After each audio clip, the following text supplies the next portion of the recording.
Yeah, hi, Jan Hoffman here from nStuff, and we're here at the Casio Talent Days with Benjamin Grosvenor, who was the teacher tonight and played some very cool songs for us. And now he's taken some minutes for us for a little interview. So hi, Benjamin, how are you? I'm fine, thank you. Yeah. How was the teaching you did this day? Oh, it was exhausting but very inspiring. I worked with 6 students and it's my second time doing this. I've done it once for Casio before in France, but both times I found it very inspiring. I mean, I think teaching, you learn a lot about yourself through teaching. I think you learn a lot about your own processes and your own taste when it comes to music. So, and it's very rewarding to see, you only have a short period of time to do it because it's a masterclass. So there's only certain things, you can't go into too much detail and focus too much on one thing. So I try to give quite a general overview, but it's inspiring and very rewarding to see the effect that your comments have. And hopefully have a positive effect. And I just hope that the students at least got something out of my teaching today. Yeah, and I guess it's hard because you just heard them for like 2 or 3 minutes, yeah. And then you had to tell them what might be some things they could improve. Yes. I mean, I think my approach is not to focus too much on very small details. I mean, if there's technical problems that they have, you can try and show solutions, but you don't try too much to get every. I mean, whereas in a lesson you might actually try to work on those things and to get rid of the problem. You can't do that in such a short period of time. So you can only sort of give ideas as to how to solve those problems, I think. Yeah, and I guess you have started playing the piano at a very young age. Yes. Did you have some support like this when you were younger?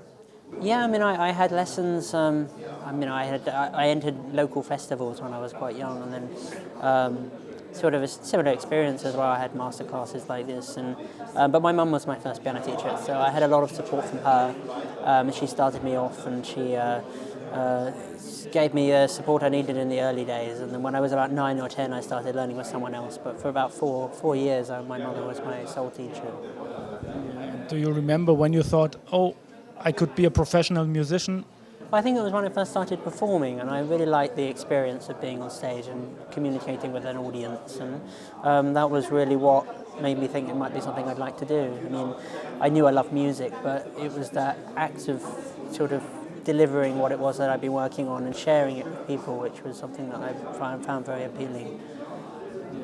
For a program like this tonight, how much time do you need to prepare for this? Oh, well, I mean, this is recital programs are very demanding because you're playing by yourself for an hour and a half, by memory, no music, so it takes a long time to learn those. I usually have about 5 or 6 weeks free in the summer when I learn my new program for the year. And then I tour with it really. So I might about after half a year I'll change a few things to keep it interesting for myself. But so it's a good period of work, yeah, to get something up and running. Which there's so many notes to play. Yeah. And watching you doing your program, it seemed like you were totally into the music. So do you realize what's around you? Like the birds are singing outside and some people... You do, it depends. I mean, every concert's different and your concentration's always different. And within the concert, it fluctuates. So, I mean, today I was obviously very tired because I've been teaching quite a lot. So I probably wasn't quite as focused as I would normally be. But even so, even when you're extremely focused, if there's a little noise in the hall, you notice it. I think within one concert, all the time you're sort of shifting through different states of focus in a way. Sometimes you might notice nothing, and other moments you might become a little frustrated by noises in the hall. And, it's interesting. But every concert's different. Yeah. And I guess are you playing on a different instrument, like in every different city? Yeah, that's one of the. Unless you're very lucky, and I think some pianists of the past used to take their own instrument around, but obviously it's a very expensive thing to do. So it's part of the pianist trade in a way to accept that every concert you have something new, and at every concert you need to adjust to that new instrument and do the best you can with it. And sometimes you might have a very poor instrument, which happens, and you just try to you just do your best, and that's and sometimes you have exceptional instruments, and that's wonderful. But you just have to get used to whatever it is you play, and it's a challenge, and it's something that I suppose I'm lucky. I've been performing from quite a young age, so I've had this experience from a young age. But it's something that takes getting used to be able to just jump onto something else and give a concert on it that evening. Yeah. And what would you say? How does a normal day when you're doing a concert look like? Like, do you have a straight timetable? Yeah, what you have to do? Well, not exactly strict. I like, the most important thing, hopefully, on the day of a concert, I'll be able to play the pieces. I mean, that's.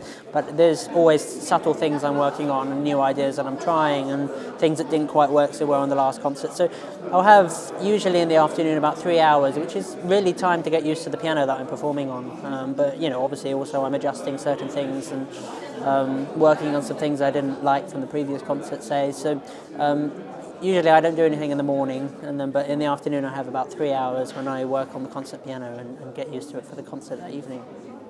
Yeah, and normally I guess you play instruments like the Spechstein, but you've told before that you are sometimes using digital pianos like this Casio. Yeah. How did that came, the connection with Casio? Well, they introduced me to the instrument and I was very impressed. And my connection with digital pianos is that I have always used them.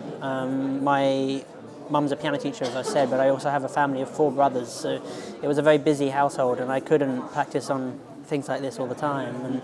And often when I was in school, I'd be at school all day and then in the evening my mum would teach for 3 or 4 hours or so. So during that time when I really needed to practice, I had to use digital pianos, and what I always found a bit frustrating was the touch, and that it wasn't realistic enough. And I'd practice on them for a while and then I'd move to a concert ground and it would be too different. And I sometimes feel that some of the technical practice that I'd done was a little bit of a waste of time, because I get on the heavier action of the concert ground and it would feel completely different and I'd have to work at it again.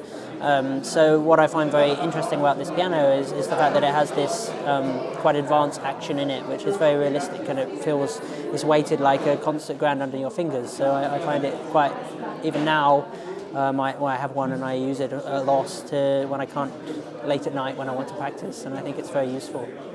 Yeah. And how do you like the sounds of it? Would you say it's fun to play with it, also for the ears? Yes, I think it is. I play it mostly with headphones on, so that's how I know the sound most of all. But it has 3 different piano sounds. It has the Berlin sound, Hamburg, and Vienna, and that it provides a lot of range for people to explore. I mean, everyone has their own taste with the piano sound, so there's a lot of settings that you can explore and things you can do with the sound to adjust it to your own taste. And what are your plans for the future? Are there some concerts and like tours here in Germany in the next time? Yeah, well, I'm playing here tomorrow at the concert house. I forget what I have coming up in Germany actually, but I'm on a sort of Europe tour at the moment. I'm going to Barcelona after Berlin, and then Bologna, Paris, and then I go back to England. I'm playing in a little. There's a festival in Swaldow in Yorkshire, which is this beautiful little place in the middle of the countryside. So after all of those big cities, that would be quite nice in a way. And are there any plans like recording CDs or stuff like that? Yeah, I'm working on a CD at the moment. It's nearly just editing it, just finishing off the editing really. I recorded it in December. It's some of the pieces I'm performing in concert at the moment. There's the Mendelssohn that I played this evening, 2 Mendelssohn Preludes and Fugues. There's going to be the Bach-Busoni Chaconne, the Franck Pellegrin Fugue, Chopin Barcarolle, and Liszt's Venezia and Napoli, which is a set of pieces inspired by Venice and Naples. And it's going to be out later this year sometime. And you would like to do some more teaching like this today? Yes, I would. It's something I find very inspiring. I mean, I'm sure I'm not a great teacher at the moment, as I'm at the very beginning, but I hope there's at least something that I can pass on, because I find it very rewarding, and I hope the students did as well. So thank you for your time, and I hope you have a good show tomorrow. Thanks very much. So yeah, thank you very much. Thank you.